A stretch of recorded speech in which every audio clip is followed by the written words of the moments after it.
میں جواد احمد صاحب سے پوچھنا چاہوں گی کہ افطاری میں آپ اسپیشلی کیا کھاتے ہیں؟ واٹ از اے روٹین سحر اور افطار کی؟ اچھا، افطار میں تو نا میری مدر اب مطلب شی از نو مور، تو ان کے زمانے سے ہی یہ افطاری ہماری ایک ہی طرح کی ہوتی ہے. ہم بیسکلی جس طرح فروٹ چاٹ ہے، پھر وہ جو دودھ کے ساتھ تھوڑا سا کچھ جیسے یہ آپ نے رکھا ہوا ہے، جامی شینی رکھا ہوا ہے، تو اس میں وہ روح افزا ڈال دیتے تھے. بوتل نہیں ہم پیتے تھے اس زمانے میں، ٹھیک ہے، مجھے اچھی طرح یاد ہے. تو مجھے بڑا سمپل سا افطار اچھا لگتا ہے. کھجور ہوتی ہے، ظاہری بات ہے، کھجور آپ کھاتے ہیں، اس کے بعد پھر آپ یہ تو آپ نے بتایا نا آپ کی اماں کے ٹائم کا مینیو تھا، شادی کے بعد مینیو میں تبدیلی ہوئی یا پھر ابھی بھی وہی روٹین ہے؟ میرا اپنا جو ہے نا وہ صرف اس طرح چینج ہو گیا ہے کہ مجھے افطاری میں اگر فرض کریں میں نے کھجور کھائی ہے تو اس کے بعد میں کھانا کھاتا ہوں. وہ میری مدر، میں اس لیے کہہ رہا ہوں کہ ہمارے گھر میں باقی لوگ تو یہ سب چیزیں کھا لیتے ہیں لیکن بہت تھوڑی ہوتی ہیں. ہم نا یہ سموسے اور یہ پکوڑے وغیرہ جو ہے نا نہیں کھاتے، میرے گھر میں نہیں کھاتے. اچھا، کوسچن میرے نا مائنڈ میں آ رہا تھا، لوگ کھاتے ہیں باقی. جواد بھائی، آپ خود بھی کچن میں جاتے ہیں، بھابھی کا ہاتھ وغیرہ بٹاتے ہیں؟ ورنہ عموماً جو سلیبس ہوتے ہیں، سیلیبریٹیز ہوتی ہیں ہماری، وہ کبھی کبھی یوزلی جانے سے اوائڈ ہی کرتی ہیں، ٹائم بھی اتنا نہیں ہوتا. خیال جاتے ہوں گے. میں نہیں جاتا، وہ لگ ہی رہا ہے، شکر ہے ساتھ وہ لگ ہی رہا ہے نہیں جاتے ہوں گے. لیکن دیکھیں، کیونکہ آپ کا اتنا میں نے نا وہ دیکھا نہیں کہ فوڈ سے پیار جو ہوتا ہے نا، کچھ لوگوں کو کھانے سے بہت پیار ہوتا ہے، تو آپ کہتے ہیں بس جو آئے گا میں کھا لوں گا. ہاں یہ ہے یہ بات. ایک دفعہ یہ ہمارے پروگرام میں آئے تو پروگرام سے پہلے وہ میرے خیال سے کیا تھے، شلجم تھے یا وہ لے کے آپ اپنے ساتھ لے کر آئے تھے، وہ کھا رہے تھے پلیٹ میں، تو وہ بڑی دیکھ کے حیرانی ہوئی کہ بڑی سادہ سی غذا ہے. اچھا، ہم چاہتے ہیں کہ ہمیں کوئی فرمائشی، لوگ بہت فرمائش کر رہے ہیں، بلکہ میرے شوہر بھی بہت فرمائش کر رہے ہیں کہ جواد صاحب بیٹھے ہوئے ہیں تو کوئی نعتیہ کلام ہی سن لیں ان سے. اچھا، میں آپ کو بلکہ ایک چیز سناتا ہوں جو مجھے خود بہت اچھی لگتی ہے. میری پہلی ایلبم کے اندر میں نے یہ کیا تھا. اچھا، تو شاید آپ کو بھی اچھا لگے گا، یہ میں کرتا ہوں آپ کے لیے. رب میرے دیاں اچیاں شاناں، میں کمی ہاں میں نہ مانا. رب میرے دیاں اچیاں شاناں، میں کمی ہاں میں نہ مان.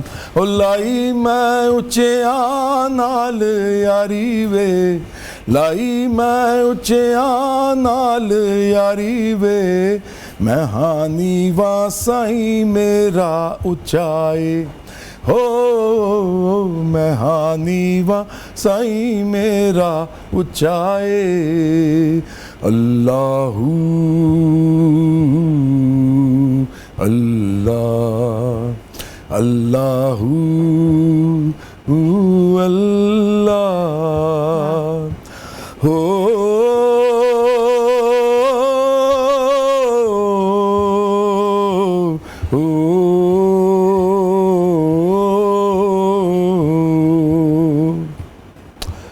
جی میرا ہن نہیں لگدا، دور تے تھوں رہ نہیں سکدا. جی میرا ہن نہیں لگدا، دور تے تھوں رہ نہیں سکدا.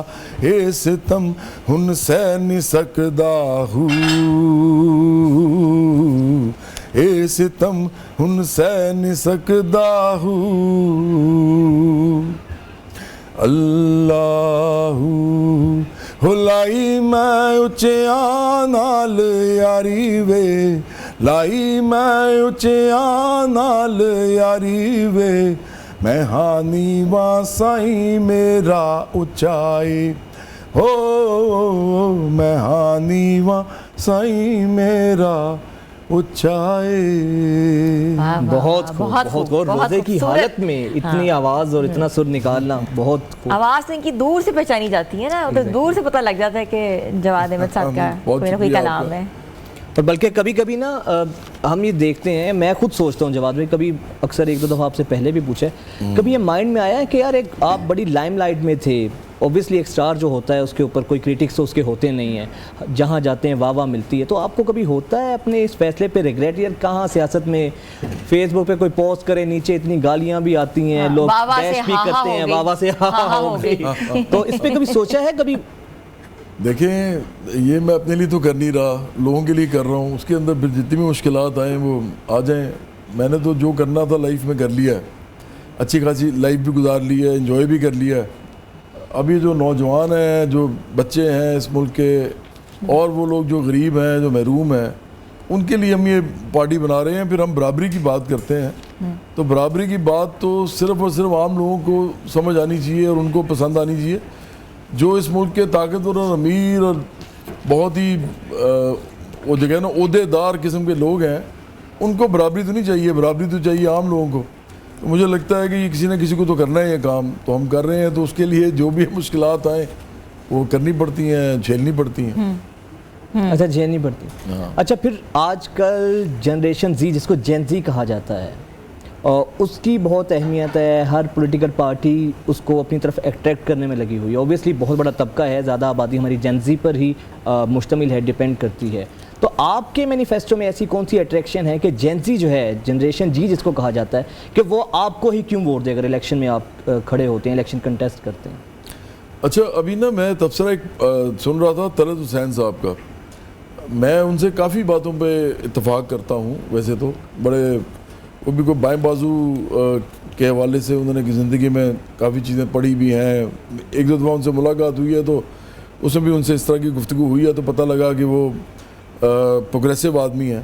لیکن ان کی ایک بات جو ہے نا اس سے میں ایگری نہیں کرتا. انہوں نے بھی کہا تھا کہ جین زی جو ہے نا یہ بالکل کام شام کرنے کا شوق نہیں ہے ان کو, اور یہ ان کے پاس سارا کچھ بھی ہو تو یہ پریشان رہتے ہیں اور یہ مایوس رہتے ہیں. مایوس رہتے ہیں. اصل میں نا میں سمجھتا ہوں اس کی ایک اور وجہ ہے. ہمیں یہ دیکھنا چاہیے کہ اس کی وجہ کیا ہے.